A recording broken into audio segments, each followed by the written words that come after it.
So, a couple of you guys asking me for a full walkthrough through the Nissan hardbody.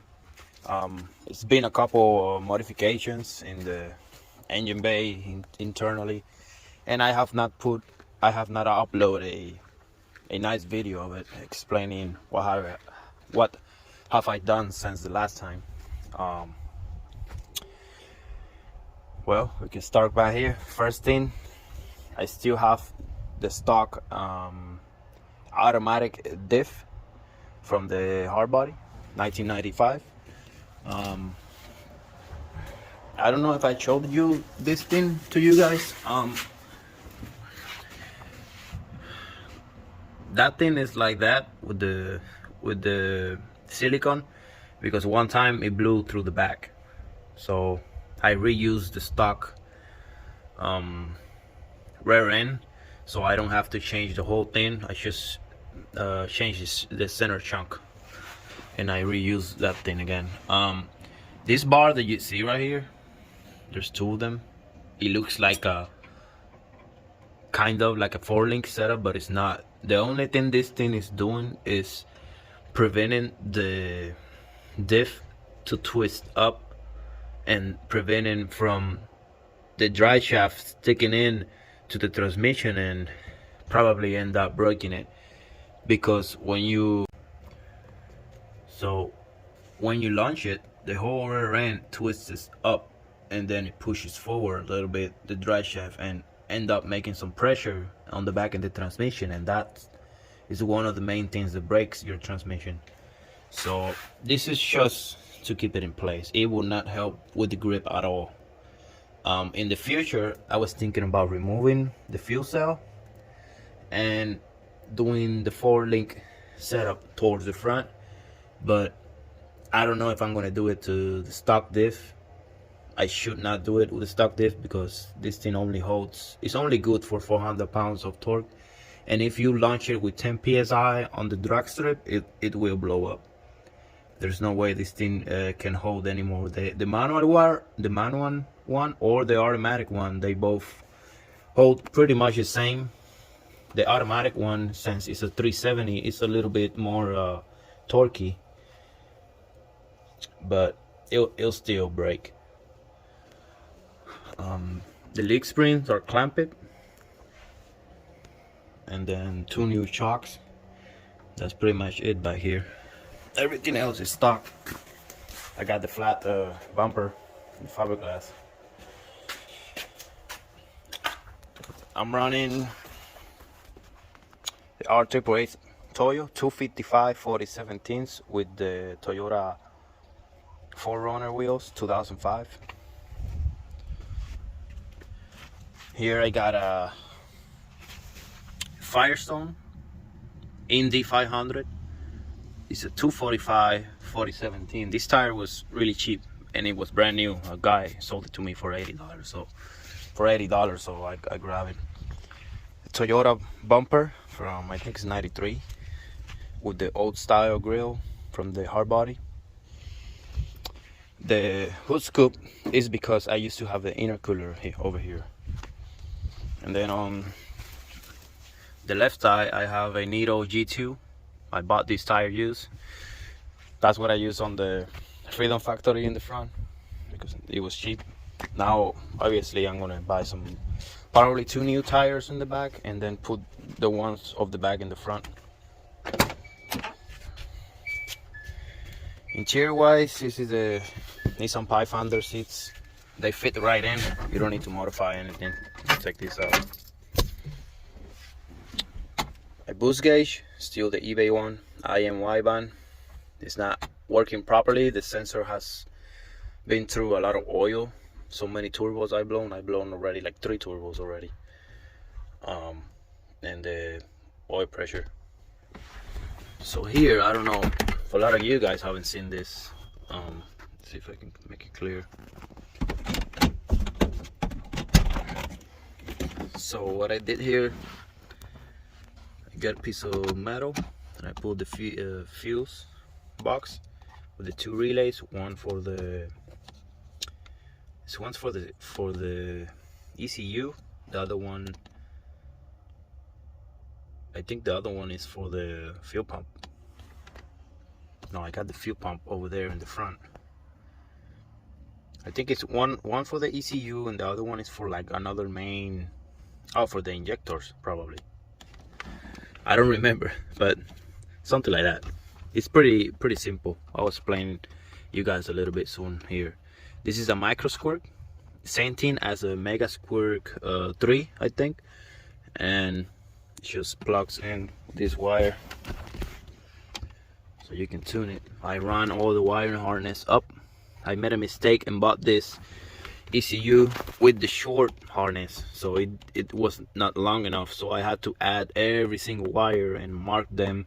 So it took me a little longer than normal, just because I didn't know it came with a 30-inch harness instead with they come with a 6 or 8 feet harness. That's the one to go with. It's only $400, and it does everything as a Fuel Tech or a Haltech or whatever other name brand ECU can make. This thing will work. It's just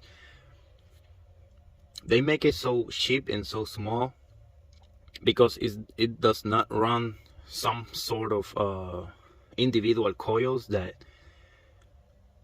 they steal the power from the ECU. This one cannot do that. You need to put an amplifier coil. I believe that the LS coils are the ones that are compatible with this. Oh, I put the 2-step right here, or the launch control, the fuel pump and the fan. I got it directly. Let me see if it turn on. It's the motor is a little weak after this last race. I think it blew the head gasket and water got in the last cylinder and probably end up bending rod. So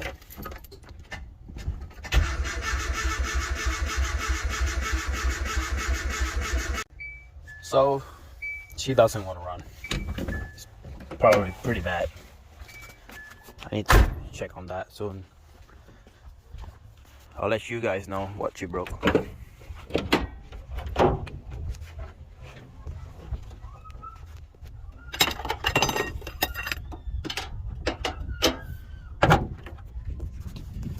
So in here, I installed the 240SX intake manifold, with the stock fuel rail, with the LS injector, Bosch, 1000cc.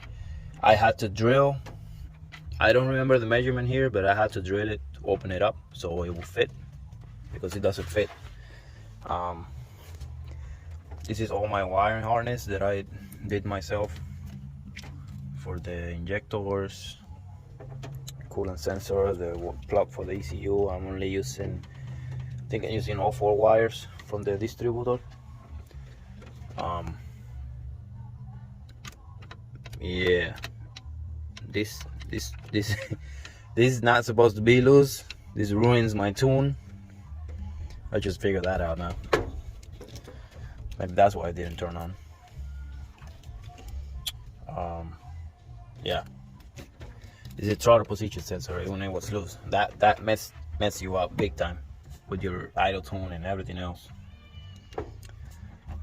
That's my map sensor. It's a 3-bar map sensor, GM. That's the one that the micro squirt recommends you to have, and this is like the main harness. The factory harness of the truck, I just cut it. It's like here somewhere, right here. This used to be the factory. And having some blow through, as you can see, it's a little wet in oil. The automotive fuel regulator. This is the best. That's I think one of the most expensive parts in this whole build is the fuel regulator, and it's just because it's so important, and it helps you with the tune to be that a little more smooth, because it works perfect. On the Civic radiator, I'm planning of putting a bigger one because this one cannot keep up. You guys remember I had the intercooler over here with the other setup with a smaller turbo, and since I did the whole upgrade, this way is a lot more efficient now. It just gets clean air. But last time I had all the AC system and everything, and now I had to take it out. If I wanted to make the numbers that I wanted it, I had to take that out because this intercooler right here, even though it had the 2 fans underneath, it was getting extremely hot, so it was not helping at all. Here we got the max speeding rod turbo. This turbo, I don't want to talk bad about it, but the company did help me with the warranty, and they respond immediately. But it's not a good turbo at all. It's a 63 in the back and 0.70 in the front. And I installed this turbo before the spectator drag, and I run it on the spectator drag, and that's it. It lasts 2 days and it's already smoking. You can see right here, you can actually hear it. Yep, it has wiggle in and out, and then side by side too, like pretty bad. And it's smoking bad. So what I contact them, and what they told me is that since I'm not using the water system to cool down the turbo, that will, as soon as it overheats, it will damage the bearing. But I'm assuming that it should last more than a day, you know. And that's one of them, and the other one is like right there. So I don't know, maybe I'll buy the rebuild kit and get it fixed, put it back again.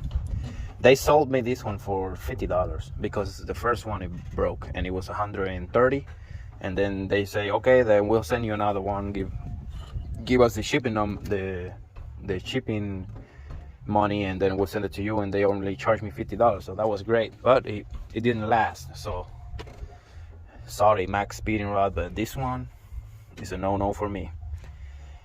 Maybe with the water system it will last longer, I don't know. Maybe I have a oil restriction problem, but it's smoking like crazy, so it's definitely getting oil. But something's up there. Here I hot wire the factory coil. I put it directly to positive, and then the signal comes from the ECU that tells the distributor to run. The stock wheel on the distributor does not work, so you need to upgrade that for the 11-2 tooth. That way you can change on the settings of the ECU, change it to cam sensor, and it's running out of the cam sensor signal. So we got the hard body with the hard body. A little bit modified, stock. Completely stock. I just finished rebuilding this motor. It has new pistons, oil pump, timing change, the head gasket. What else? Put new filter, clean the injectors, change the filter. After 150,000 miles, you should change the filter, because this one was completely bad. It was clogged and she was losing some power. And I cleaned it up, and now she's running good. Wait, actually she's leaking through that injector, and I have to fix that little leak right there. But yeah, this is my work truck. I use it every day for work. It's the same setup like the Pathfinder seats and everything else stock. It's a little beat up. You got some rust on the bed, but got new clutch, rebuilt motor. It'll last forever. Let's see if it turns on now.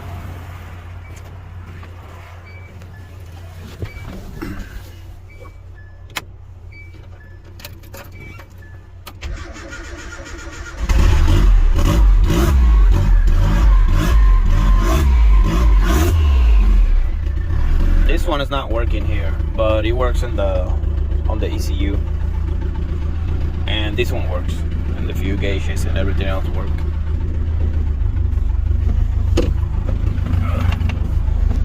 So we got like 30.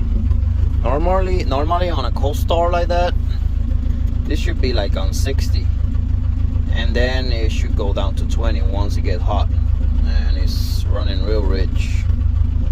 definitely something's wrong.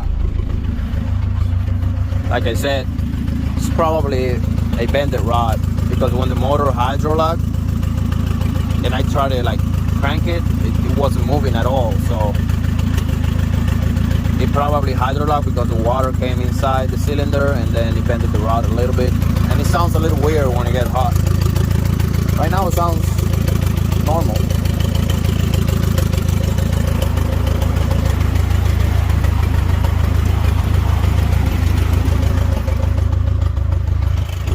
There. The two Nissans.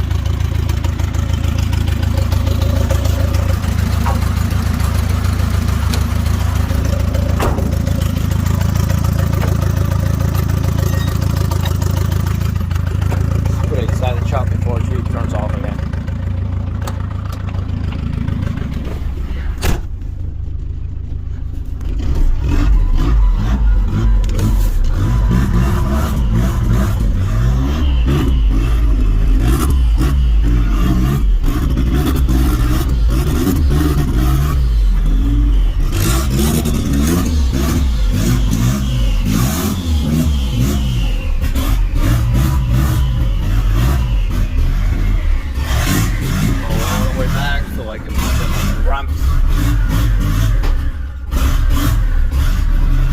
She sounds funny, alright.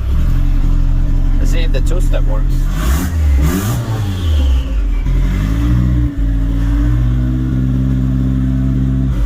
It's at 3,000 RPM.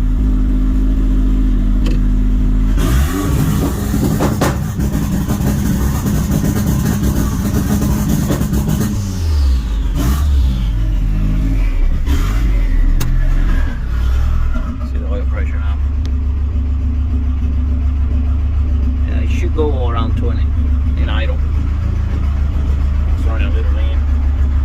Probably because the throttle position sensor is all over the place.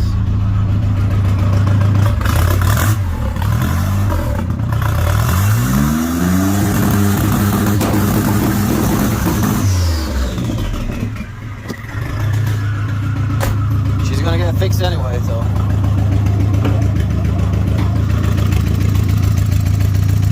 Hear the clapping noise a little bit. The tickling noise is the injector.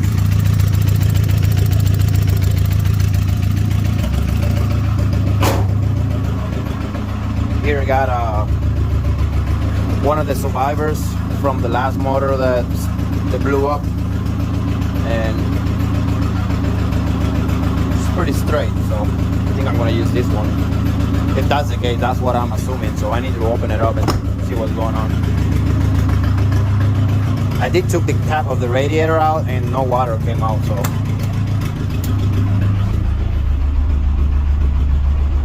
Oh yeah, now you can hear it.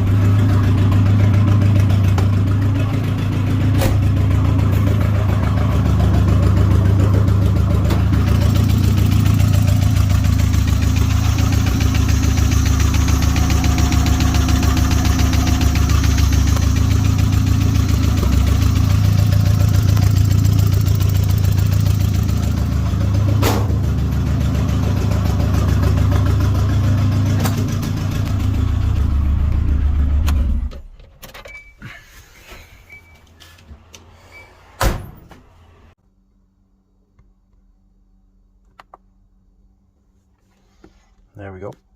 Here we got the temperature. Oh, she was hot fast. Boost gauge, air to fuel ratio, battery voltage, throttle position. Oh, that's why it's not turning on like it should. It's off. Air density, ignition advance, and the RPMs. So when you crank it, you should see the RPMs. But let me put this in 0.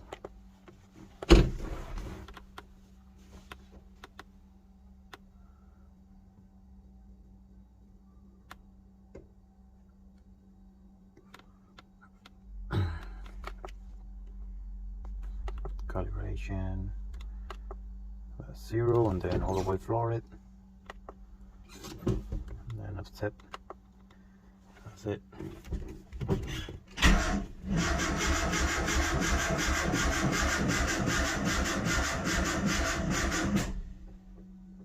the motor is spinning so slow that it's not even showing the RPMs.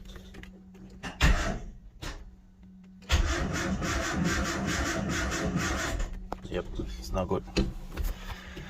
Well, anyway, this is how I tune it. I tuned the truck myself. I took it to the dyno and managed to do at 17 psi 370 horsepower, and it make 400 pounds of torque, and that was 17 psi. Right now I'm running like 23 to 24, so that's like easily 400 horsepower with 450 or 440 pounds of torque. That is a lot for this torque internal motor. This is my fuel table. It's a little messy. And the ignition table with the timing advance. I'm at 17 degrees, so it's not a lot of timing. I seen my body stroke is like at 20 degrees, so that means it's safe to run it here. It's safe to run it at 17 degrees, but every motor is different, and you do not tune your motor looking at this, because every motor is different. And that's pretty much it. Hope you enjoyed the video. I know it's a little longer than normal, but if you watch this video all the way to the end, then I got a little surprise for you guys. I want to show you something when you try it. Maybe you saw it already, but I'm working on the SR20 motor. It came out of Infinity, and we got some intercooler. Here's the turbo we're going to use. It's a replica of a Garrett. That's a spacer because it's going on RX-8, and this should be put together like in the next 2 months. And this is the RX-8. Me and my father are working on it with the stock transmission 6-speed. We make that bar down there, and we got the 4 Pinto rack and pinion, and it fits on those 2 little plates over there. The motor mounts. It's a project in process, but I'm not ready to start a video on this. I got some content that I have recorded, and I should save it, and later I'll explain a little bit more about what we're doing with this car.